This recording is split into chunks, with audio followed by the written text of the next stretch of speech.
Assalamu alaikum. Sulaiman Rahim here, Messenger of the Covenant, break of the seven seals.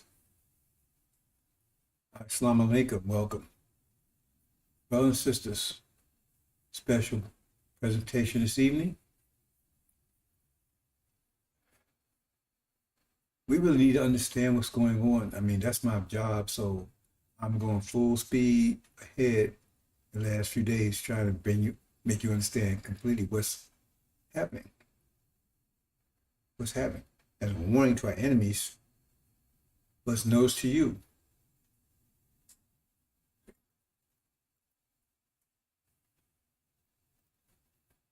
Now, we provide information here. I provide information. You can do whatever you wish with it. I just provide information.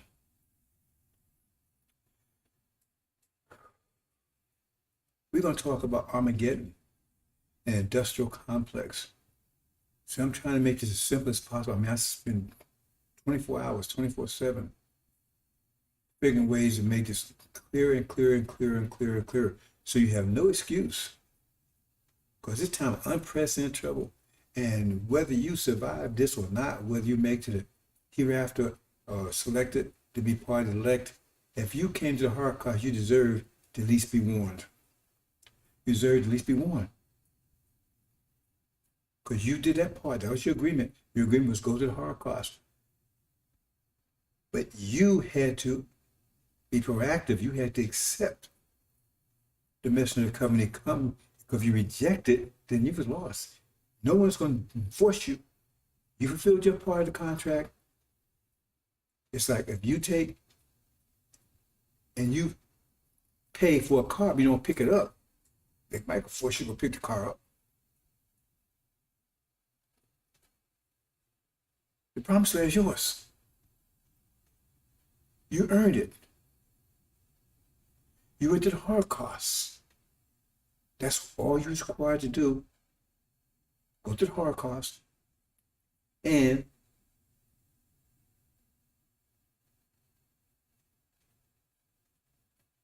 wait for or accept Suleiman when he shows up to guide you out of here.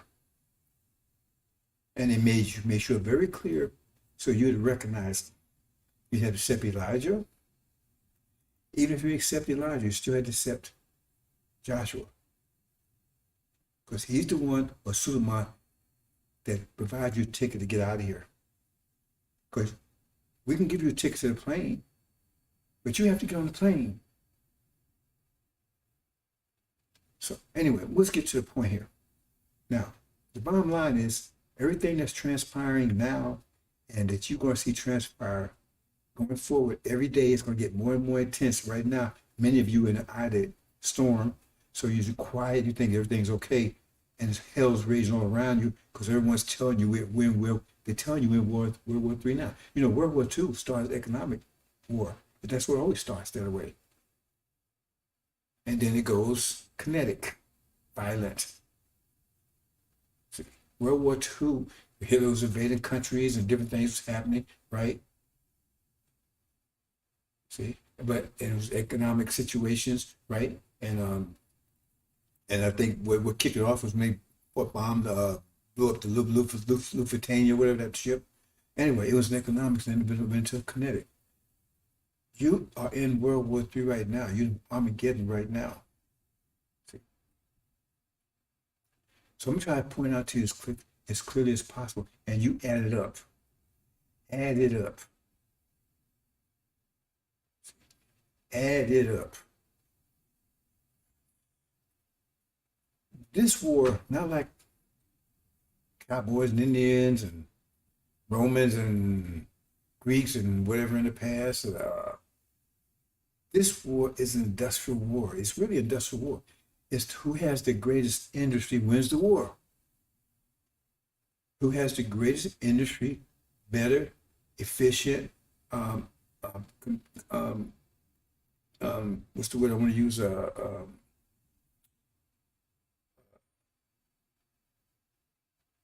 Reliable industry wins the war. See, America's strategy in World War II was not to defeat the enemy on the battlefield, Their strategy was destroy the industry that gave them ability to fight on the battlefield.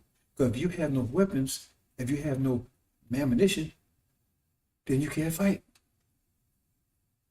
If you have no weapons, you have no ammunition, right? No equipment, and you can't fight. See?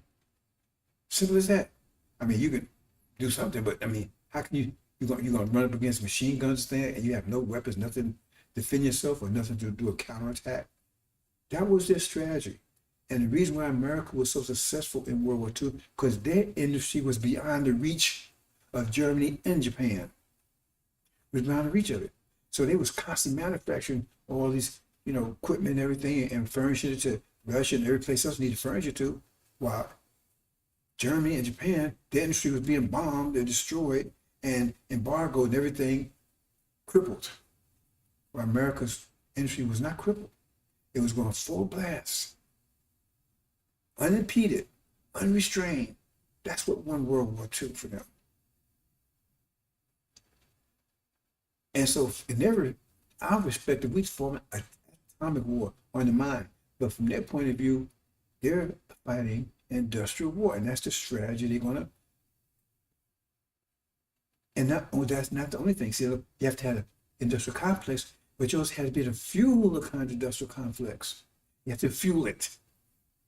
See, so that's another thing. They attack their fuel source. See, they attack the German fuel source. The gasoline oil dumps where they had the oil supplies, because that's one of the things Germany was doing is they was sending their divisions to secure oil producing plants. Countries that was producing oil was good. That's how, because they knew. And have industrial complex, one thing, but you have to fuel it. That was their strategy.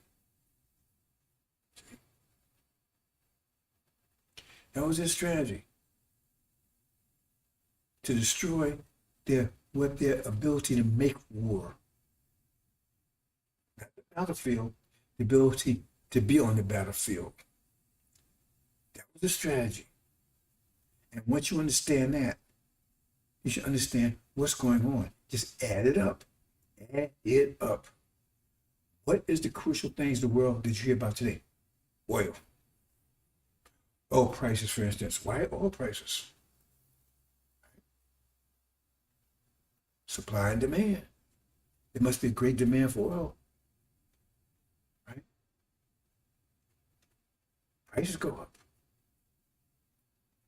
So no demand, prices go down. You got to understand what's going on in the background. What's going on in the world? You got 3 hot spots. All of them are war, and it's because they're industrial.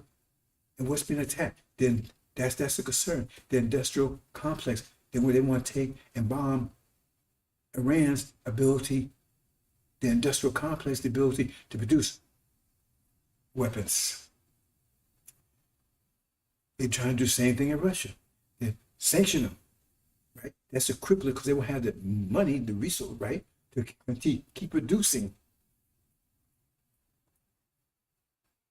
equipment and arms. Same thing in Japan and China. That's the whole idea. The industrial complex added up. So what's the thing in the world that just look at the oil? Well, that's the fuel. Because that's what made America so powerful, because they had a unlimited, unrestrained access to Arabian oil for decades in return for guarantee that their people would maintain their control of Arabia. Unrestrained, right? Uninhibited supply of cheap oil. So that means they have a lot of oil to fuel the industrial complex. So America has the greatest industrial complex on the planet. It's rivaling China. China's rivaling it. And so the greater industrial complex, the greater your ability to make weapons, to wage war. America's waging war every 5 or 10 years. They war with somebody. They have to produce this weapon somewhere. You understand what I'm saying, brothers and sisters? That's what's going on. Add it up. Add it up. Now, remember I said America's industrial complex was out of reach of China, out of Japan and Germany, while theirs was vulnerable to American and British attacks. So America was humming along unrestrained, building weapons and everything else. While the ability of Germany and Japan to do that was being crippled. But no matter how many big, large armies, you need weapons, at least on their level of understanding. So in that regard, they wanted to make sure it remained unrestrained, right? Remained, right? Dependable, reliable. So they was at war with Japan. So they locked up all the Japanese Americans because they felt their hearts would be loyal to Japan. And so they didn't want to risk sabotage or anything that might impede, cripple, right, in any way, the industrial complex. Because if they turn on America and start going after the industrial complex and things, then they'll put America in the same position that will cripple their ability to make war. And then it might result in America losing that war. So they put them up. These are American citizens. Add it up, brothers and sisters. I'm trying to put things in perspective. I've been telling you. I said you got confusion here in America. You got political confusion right now, and it's starting to break down in racial lines. You remember Black Lives Matter? You remember George Floyd and said 5 months? How that affected the economy, how it affected the politics, how it affected the social environment of America, the industrial impact it had on America. So what if America was at war? And then you got Black organizations rioting, complaining, and resisting, and perhaps not even want, decline even to participate in the war effort. That will cripple the industrial complex in America. America's industrial complex is more sensitive than it was even back in World War II. Because World War II, you didn't have all the IT and the computers and all that kind of stuff.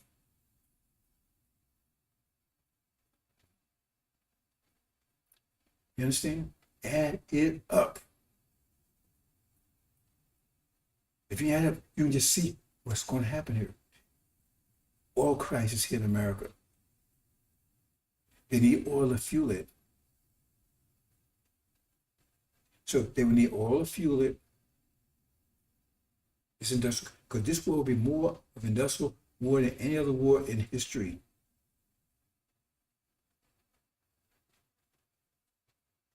It'll be more devastating because of the type of weapons used. And it will literally be, and from their perspective, who can produce the most weapons quickest. That's what's happening in Ukraine right now, right? What is that all about? Supplying them with weapons. Supplying them with weapons. That's what he keeps homing. Not soldiers, weapons, weapons, weapons, weapons, weapons. Who has the most vibrant, most reliable, right, industrial complex. They'll need people, they don't need any disruptions, people picketing, people rioting. They need you to be total patriotic. Remember CRT, total patriotic, because they want you to work in those factories. No objections, nothing massive, yeah, whatever. No interruptions, no confusion. Keep that industry going, keep those weapons pumping out. And the weapons have to be reliable. They can't have bullets that don't work, guns that don't work. Has to be reliable. There has to be trust. And now they got a so integrated society. They didn't have some World War II. They had very few black folks working in the plants. They had mostly white people, and they got Japanese, like I said, they had them concentration camps. But they didn't put the Germans in there. Think about that. And Germany started the wars. How can they incarcerate the Germans? There's a couple of reasons for that. First of all, because they were Caucasian. And the other reason was because, people don't realize this, but, the majority of the Europeans in America are Germans. That's where Hitler felt safe, because he felt like they would support him. Because you Google it, majority of the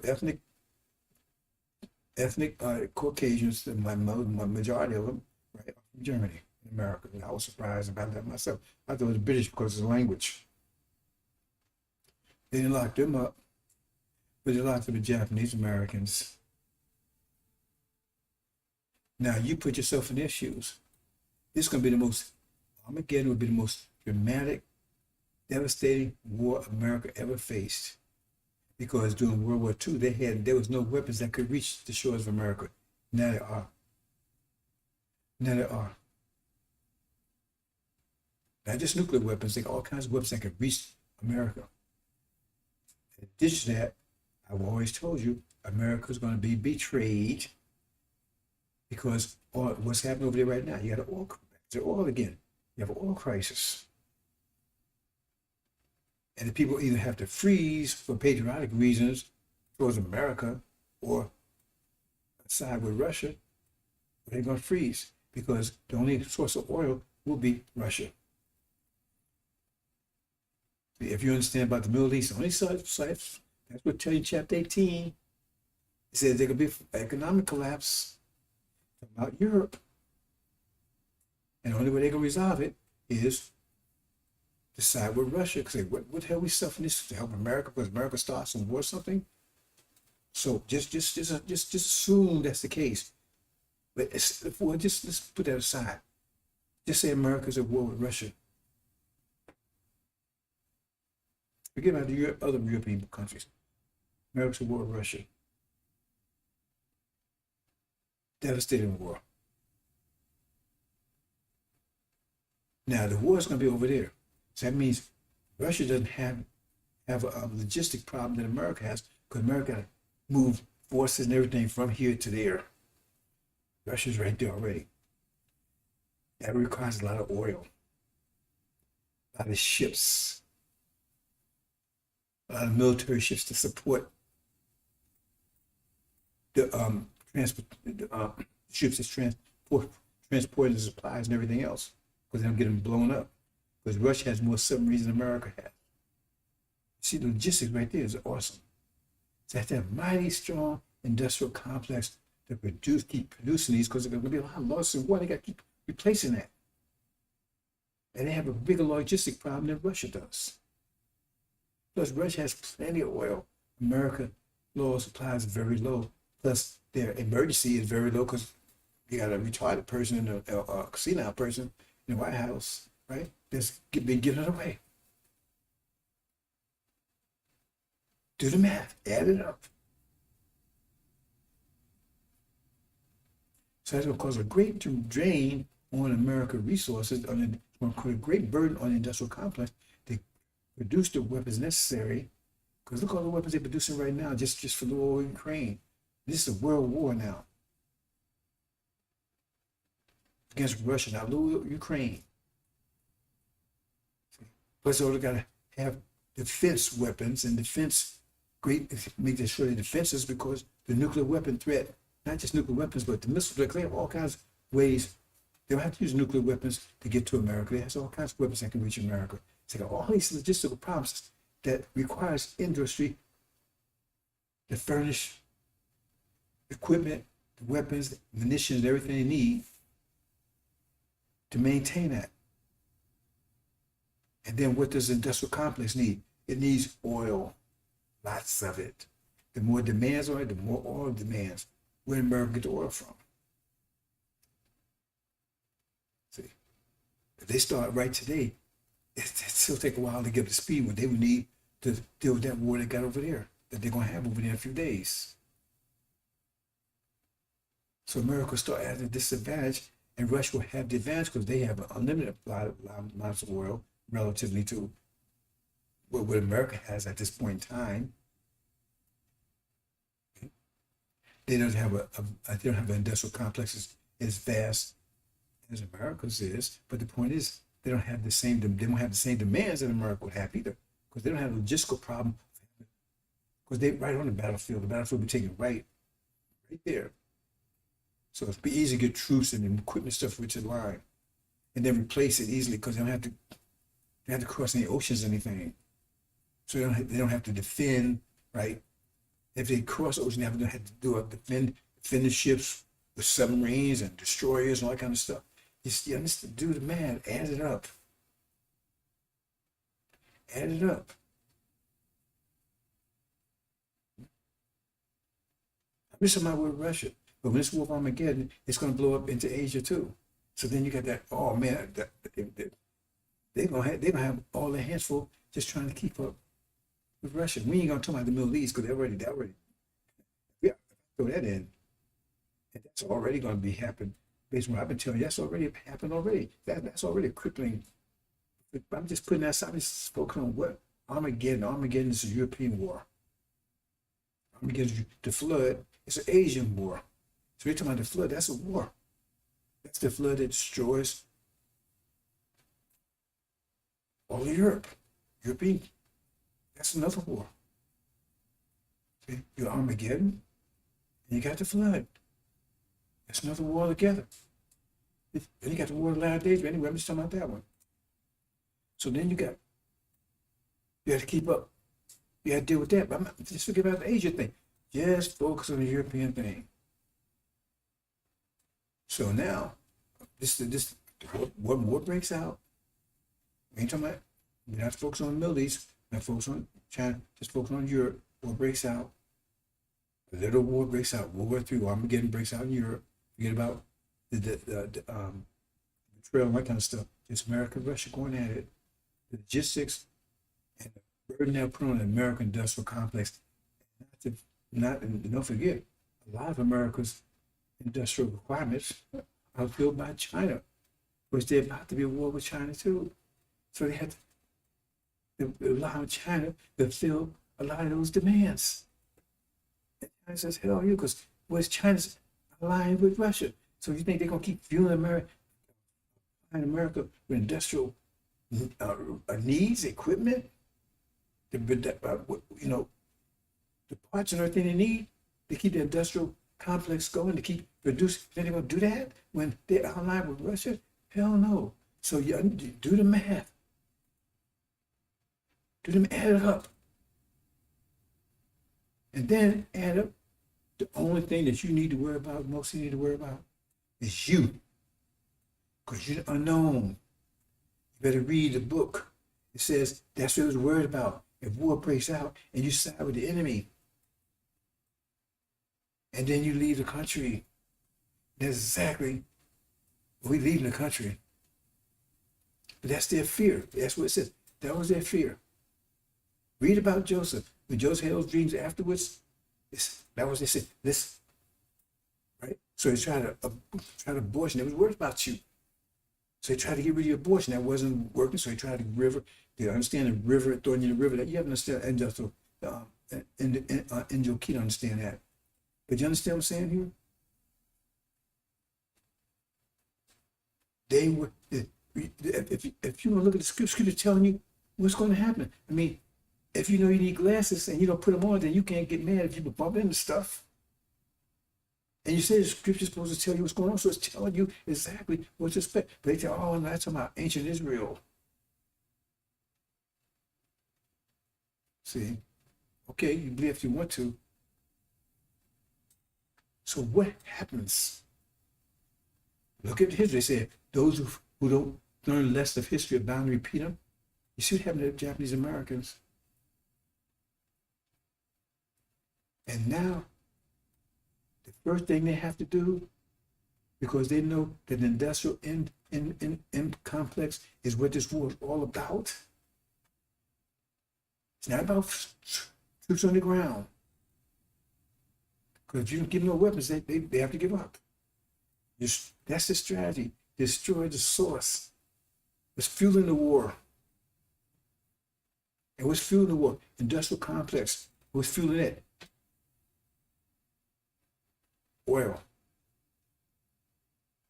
And destroy both of those. And America's already crippled in both arenas right now.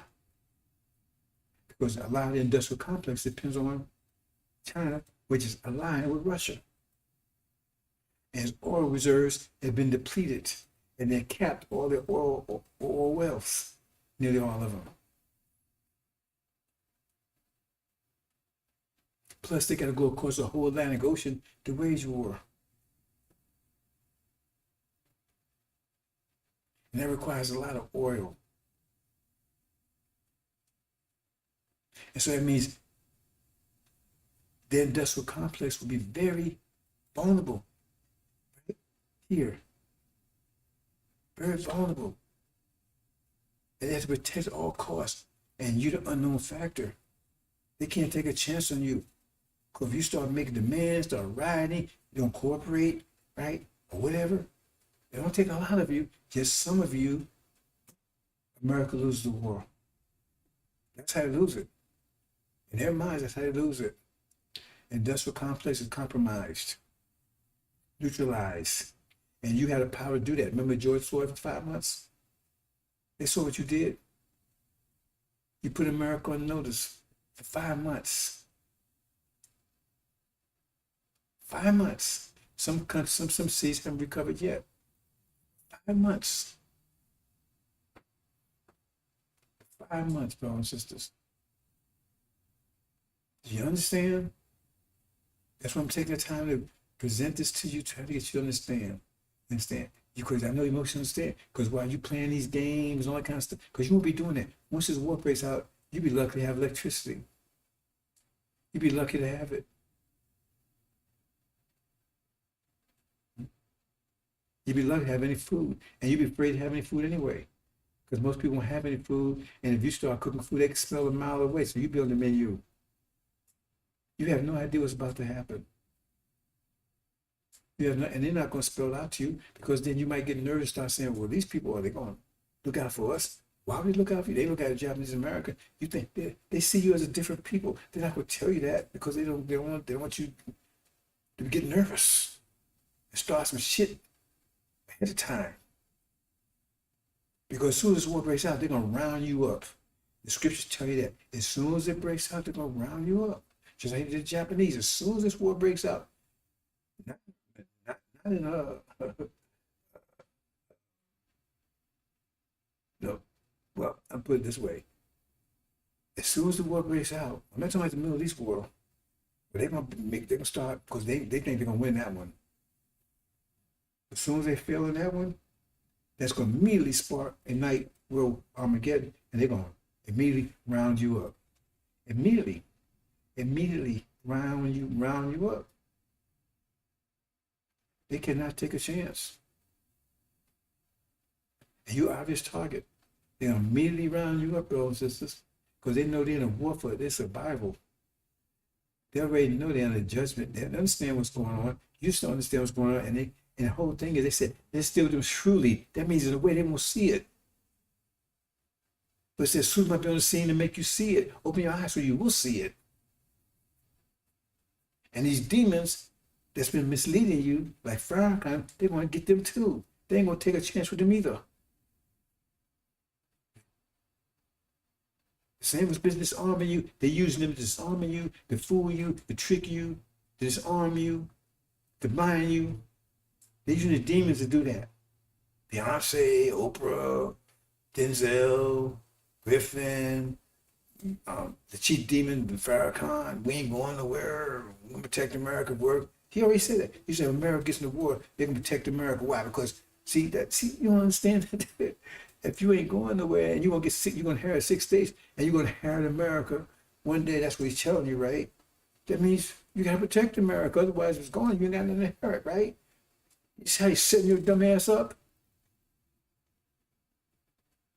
And then what you going when America's taken down, what you gonna tell The Chinese, they're like, oh man, they was impressing us. Yeah, but hell, you was killing our soldiers, wasn't you? Were you helping them fight? That's the dumbest thing. You are a captive nation. You're not free. You've never been free since you stepped foot on this planet, on this hemisphere. If you're free, how come you're still under their laws? How can you still got to obey them? How can you still put you in prison? How you still got to do what they tell you to do? You don't own anything. This is not your culture. And now they're trying to tell you this. You go, well, they got some stupid commercial. Well, yeah, man, we got to know where we come from. You know, we came from Jamaica. No, you didn't come from Jamaica. You didn't come from Haiti either. You was brought there. And all this stuff, these demons, they use these demons to dumb you down until it's too late. They said, well, come use a snare.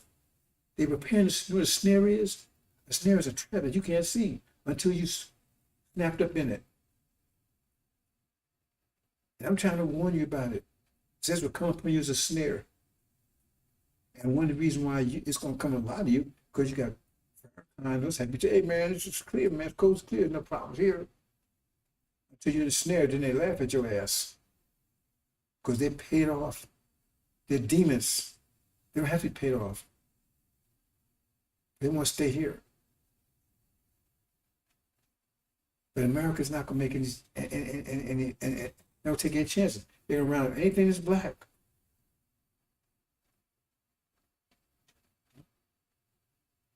And then you're going to have a demon war. See, that's no story altogether. The thing is that's add it up, brothers and sisters. I don't have to keep on elaborating. Add it up. Add it up. So in other words, either war breaks out or war don't break out. And right now, we know that the way things are going, Russia's got to back down of Ukraine. Iran's got to back down off their nuclear weapons. China's got to back down for Taiwan. If they don't back down, it's getting hotter and hotter and hotter. It's not stabilizing. Iran is getting more intense. Iran is continuously enriching uranium. They're putting more pressure on America. And China's constantly being more aggressive towards Taiwan. So at one point, does it turn into a war? And America is not backing down. It's not backing down on the stress towards Iran. It's not backing down on Ukraine and just keep fueling the weapons and not back down in support for Taiwan. So you two people arguing and get tense. At one point, somebody's going to start throwing fists. Add it up. And when they do start, is it going to work out? Remember, it's the industrial complex that feeds it. As the oil that fuels industrial complex. Now, what's the state of industrial complex of America, and what's the state of the fuel that fuels it? The oil that fuels it. And then just add it up. And then what's the state of politics in America? America has to be stable socially, stable politically to wage war. They know that. And they know it's not stable politically, it's not stable socially, and that's my CRT and everything else. It's not stable. There's more division in America than ever. And they can't have that division in America, especially since it's an industrial complex, right? That's the basis of it. They can't have it. It's impossible. They can't have it. A few people can disrupt whole plan from working. Don't take many. They can shut down. They got someone going around shutting down all the what they call it, warehouses. Was it warehouses? I guess it's someone's burning them up all this over the country. They don't talk. You Google it. It says somebody's doing it, and it's a whole bunch of more. They don't talk about too much on TV, but someone's doing it.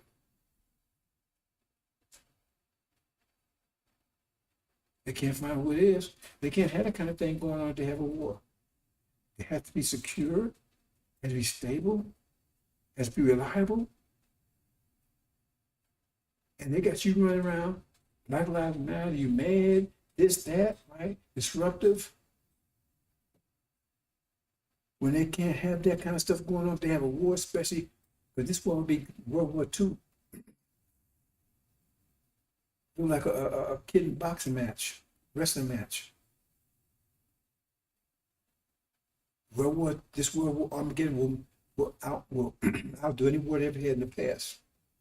They make World War II look nothing. But it all depends on the industrial complex. Unless it goes nuclear, which it won't, then that's a whole nother story altogether. Industrial complex, brothers and sisters. Add it up. The fuels add up. Look there and you need to see it, and then look at the stability of America. It's a political, social, economic system right now, and see if that would change if it works came about. And now that's all the information you need. So add it up. So you can come to depends on how your adding skills. Because my adding skills tell me we just need to be out of here. We need to be near this place. That's what scriptures tell us. I'm just pointing the snare out to you, brothers and sisters, so you won't be caught in the snare. It says it come you as it'll come upon you as a snare. It said we think snares for us, prepare for you.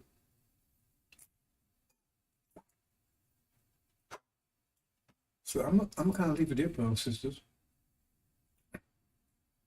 So I had a brief presentation here just to get you to understand what's going on here. In very simplest terms I could tell you. You don't have to do scriptures for this one. Just do the math, add it up. Add it up. So if you think your addition, your mathematical skills tell you that you need to stay here and help fight them, then you do that. Don't tell me that's what Elijah Muhammad taught or anything like that. Because if you come to the main mathematical skills I come up with, you come to the same mathematical solution I come with, that means you have to get the hell out of here. That's what Elijah Muhammad taught. That's what the scriptures tell you. Because the Armageddon is the 9 plagues they talk about. The presentation explain that the Armageddon is the 9 plagues that force us to leave, drive us out all together. Could be that devastating. But if you stay here and say, come out, hurt my people, so you're not take part of their plagues, but somehow Farrakhan says, oh, that means you got to stop being a Christian. You got to stop. Then he tells you, well, no, be a good Christian. I mean, he don't know what the hell he's talking about, but maybe he does. See, but maybe you don't. They said, no, you just come out here, religion, or holidays. And then 5 minutes later, this clowns tell me, hey, man, boy, my whole family, everybody's and blowing in August. And we just partied all month. I thought you was coming out of holidays. Birthday's a holiday. That's not Islamic holiday. Christian stuff. They people are so stupid, sickly bunch of assholes over there. I have to tell you what it is. Dumbasses. So, brother, that's up to you. I did my additions and subtractions. When I come up with it, I come the same thing that Muhammad taught, same thing as Muhammad taught, same as scripture say, get the hell out of here. That's what it says. Flee out of Sodom and Gomorrah. Get the hell out of there. No, get out of there. Names and the holidays. Get the hell physically out. Because this place is going to be a powder keg waiting to blow, waiting to happen. What I just expressed to you shows you America's a powder keg waiting to blow up. Waiting to blow up. And Master Muhammad's got the spark. And you right in it. And if you next to a powder keg and you stay there, damn it, what does that mean? You got some cojones? Or you just a fool? America's a powder keg. And that's what complex. I've been getting a little here, a little here, a little here. I'm trying to bring it home to you, brothers and sisters. He's saying, I'm bringing this clear and clear to you. Bring it home to you. I can't make it simpler than that. This will be industrial. This one more so than World War II. Industrial complex. Industrial warfare. Somebody's got to produce those tanks. Jesus ain't gonna give it to you. You can probably want to. Jesus ain't gonna pop no tanks out of heaven. And no missiles. They got to produce them. And if one country got more missiles than another, one country got more tanks than another, one country got more guns and more ammunition than another, you do the math. Add it up.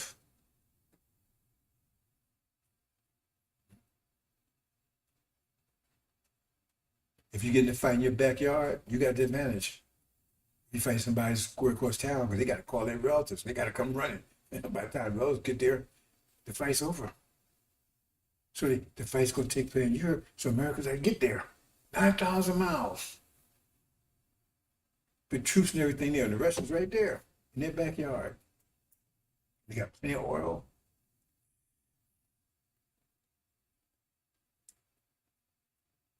Add it up, brothers and sisters. Again, China controls a lot of the components of America's industrial system, and now they're allied with Russia. So in other words, they'll keep fueling America, give America components. You know, their chips coming out of Taiwan, that's going to be snapped up right away. As soon as they get in the war with Europe, China's going to take Taiwan, all the chips right now. You see all those new cars sitting on the lot, they can't sell because they don't have chips. Where they're coming from, Taiwan. Bam. Those chips goes into missiles and tanks and things too. So now America's got to be. This war will go fast. It'll be in 5, 6, 7 years. 1 year. America, now posse, get the industry up. It was missing gaps that quickly. It's impossible. They couldn't do it.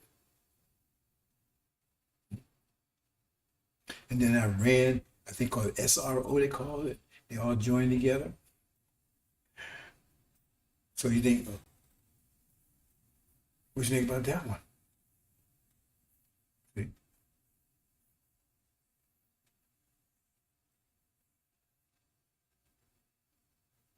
So what's America going to do?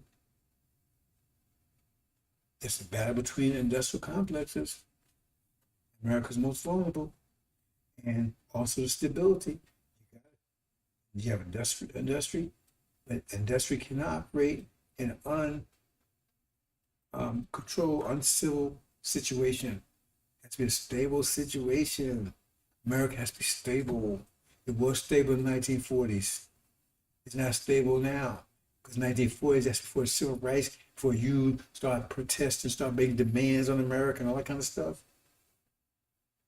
But now, they got an unstable population. See, they had you stabilized in the 1940s. They didn't worry about you. They had you stabilized. So they had to worry about you. Think about this. You better think about this real close. What about Elijah Muhammad? Now, he was over the draft age.